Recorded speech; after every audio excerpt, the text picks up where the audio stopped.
تاکہ کوئی خبر رہ نہ جائے کہ ہمارے وقت میں تو سب کچھ بہترین تھا، گورننس کے معاملات بھی ٹھیک تھے.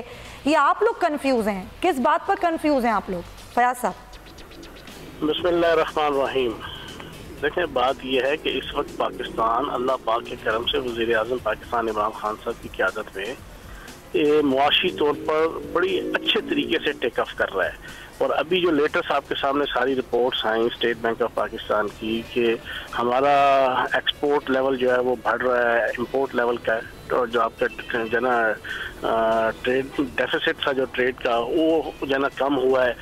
اور اسی طریقے سے پاکستان کی عالمی سطح کے اوپر جو ایک ایکنالجمنٹ ہے، ابھی برطانوی شاہی جوڑا ہو کے گیا جو پچھلے کئی سالوں سے کسی برطانیہ کے کسی شاہی خاندان میں سے کسی نے یہاں پہ آنا اس وجہ سے گوارا نہیں کیا کہ پاکستان کا امیج ایک دہشت گرد ملک کے طور پہ تھا.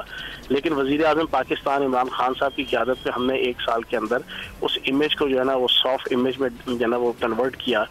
اسی طریقے سے اس آل پاکستان لوٹ مار ایسوسیشن کے جو پچھلے 40 سال سے عموماً اور خصوصاً پچھلے 10 سال سے اس پاکستان کے اوپر مسلط تھی اور دونوں ہاتھوں سے اس ملک کو لوٹ رہی تھی، 5 انگلیاں گھی میں تھی اور سر کڑائی میں تھا، ان کی ہاتھوں کی لگائی ہوئی ہے. وزیر اعظم پاکستان دانتوں سے کھولنے لگے ہوئے ہیں، جس کی ایک مثال آپ کے سامنے ہے کہ ریکوڈیک کے ایشو کے اوپر کس طریقے سے وہ اس کمپنی نے $2 ارب کا وہ جرمانہ پاکستان سے. فیاض صاحب، وقت کی تھوڑی کمی ہے، اس کے باوجود دھرنا پھر بھی ہو رہا ہے، اب کیا کرے گی حکومت؟ تو جب دھرنا اجیت دیول کے ساتھ آپ بیٹھیں گے، پہلے انڈین اسٹیبلشمنٹ اور انڈین را وہ لے کر آئی کلبھوشن سنگھ یادیو کو یہاں پر، پھر اس کی ناکامی کے بعد منظور پشتین کو لے کر آئی، پھر اس کی ناکامی کے بعد آپ کے مولانا فضل الرحمان صاحب کو لے کے آئی ہے. جب وہ لوگ پیچھے سے ساری سپورٹ کریں گے تو پھر تو خود بخود ساری چیزیں پروان چڑھیں گی نا.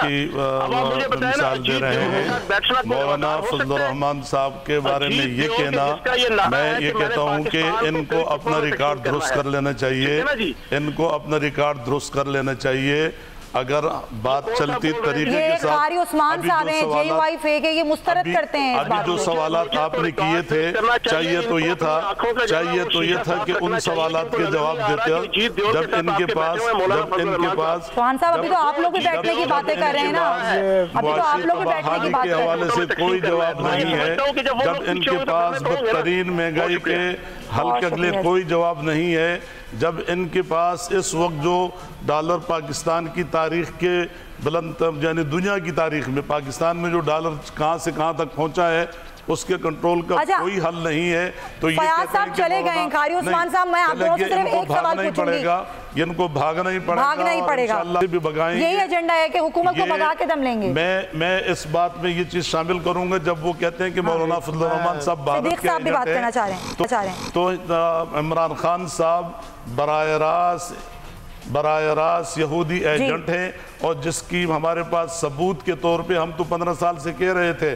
لیکن حکیم سعید مرحوم کی وہ کتاب جو 23 سال پہلے لکھی ہے، اس وقت انہوں نے لکھا تھا کہ ایک کھلاڑی تیار کر کے بھیجا گیا ہے اور وہ آنے والے وقتوں میں وہ وزیر اعظم ہوگا جو کہ یہودیت کی پرچار کرے. ٹھیک ہے سر، پوائنٹ ٹیکن. صدیق صاحب کا بھی ٹیک لیں. صدیق صاحب کیا کہیں گے؟